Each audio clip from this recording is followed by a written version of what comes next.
দুপাঁচজোপা তিতা কেৰেলা গছ এয়া ডাঙৰ হৈছে, কিছুমান সৰু হৈ আছে। Hello' friend, good morning. আশা কৰোঁ সকলোৰে ভাল, মোৰো ভাল। আৰু ৰাতিপুৱাই মই এয়া তিতা কেৰেলা ছিঙি ল'লোঁ। অৱশ্যে মই তিতা কেৰেলা খাই ভাল নাপাওঁ, মাহঁতে খাব। আৰু ৰাতিপুৱা সাজত মই এতিয়া বনাম পটলৰ এটা ৰেচিপি। আৰু পটলৰ ৰেচিপিটো কেনেকৈনো বনাম ভিডিঅ'টো শেষলৈকে চাই থাকিব, ঠিক আছে। পটল গোটাকৈ বইল কৰি টুকুৰা টুকুৰকৈ কাটি ল'লোঁ। 4টা ডিম বইল কৰি দাগ দি দিছোঁ। আলু বইল কৰি লৈছোঁ। কেইটামান লৈছোঁ গোটা জিৰা, ইয়াত লৈছোঁ আদা, নহৰু, 2টা পিঁয়াজ, এটা শুকান জলকীয়া, এটা পেষ্ট বনাই লৈছোঁ।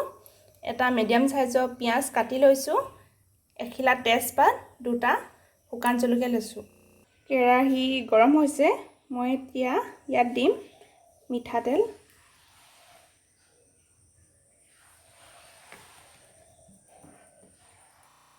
তেল গৰম হৈছে, মই এতিয়া ইয়াত দিম অলপ নিমখ। ইয়াত দি দিছোঁ বইল কৰি থোৱা।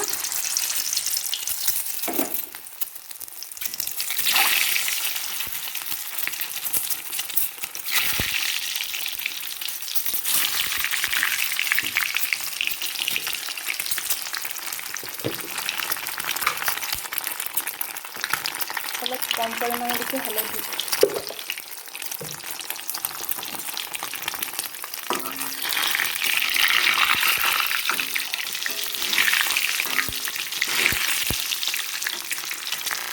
ডিম সম্পূৰ্ণৰূপে ফ্ৰাই হৈছে, মই এতিয়া এখন কাঁহীলৈ কাঢ়ি ল'ম। ডিমকেইটা কাঢ়ি ল'লোঁ, মই এতিয়া ইয়াত দিম আকৌ বইল কৰি থোৱা আলুকেইডোখৰ।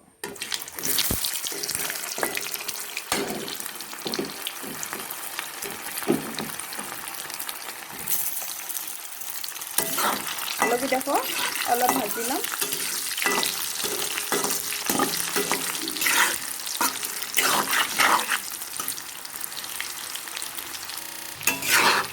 আলু 5 মিনিট ভজাৰ পিছত মই এতিয়া আলুকেইডোখৰ প্লেট এখনলৈ কাঢ়ি ল'লোঁ। মই এতিয়া আলুকেইডোখৰ কাঢ়ি ল'লোঁ আৰু এতিয়া দিম বইল কৰি থোৱা পটল, অলপ ফ্ৰাই কৰি ল'ম।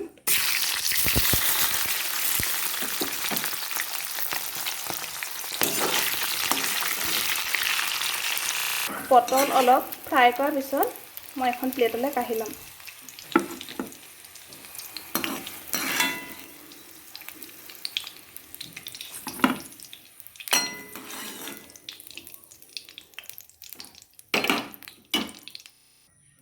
এতিয়া দিম এয়া গোটা জিৰা, গেছটো কমাই থৈছোঁ।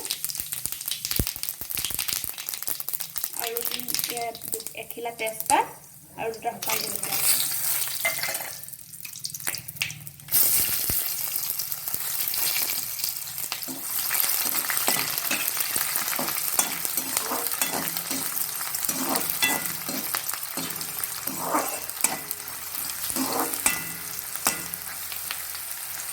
এতিয়া ইয়াত দিম ৰচুন, আদা, 2টা পিঁয়াজ, এটা শুকান জলকীয়া পেষ্ট।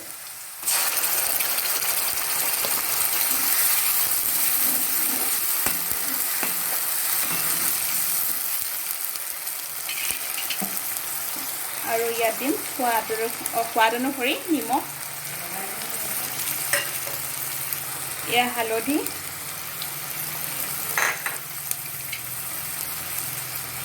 অলপ দিম মিট মছলা,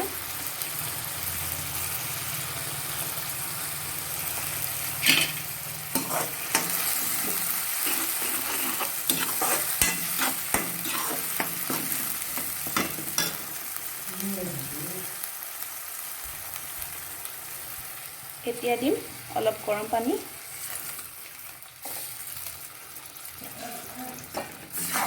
মই ৰচুন আদাৰ কেঁচা গোন্ধ যোৱালৈকে উতলাই ল'ম। পানীটো প্ৰায় উতলিছে, মই এতিয়া ইয়াত দিম ফ্ৰাই কৰি থোৱা পটল, এয়া আলু,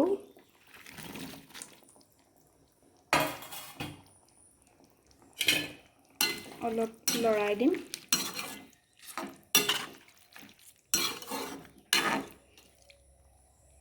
আৰু মই এতিয়া মিডিয়াম ফ্লেমত ৰাখি ঢাকি দিম।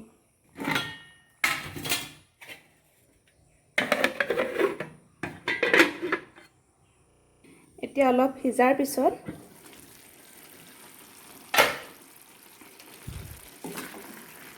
অলপ লৰাই দিছোঁ।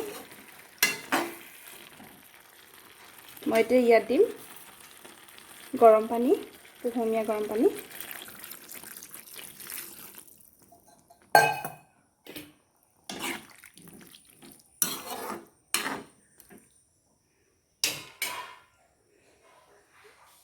এতিয়া মই মিডিয়াম ফ্লেমত গেছটো ৰাখি আকৌ ঢাকি দিম।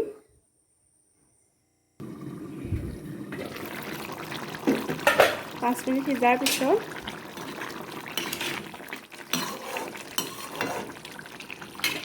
মই এতিয়া ইয়াত দিম ফ্ৰাই কৰি থোৱা ডিম।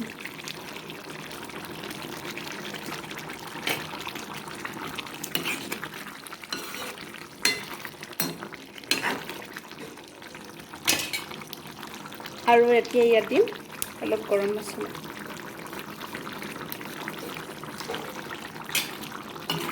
মই আধা চামুচ গৰম মছলা দি দিলোঁ।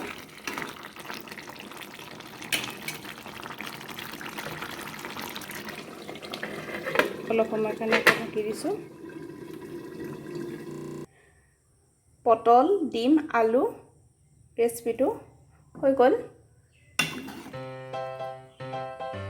এতিয়া পৰিৱেশন কৰা হয়।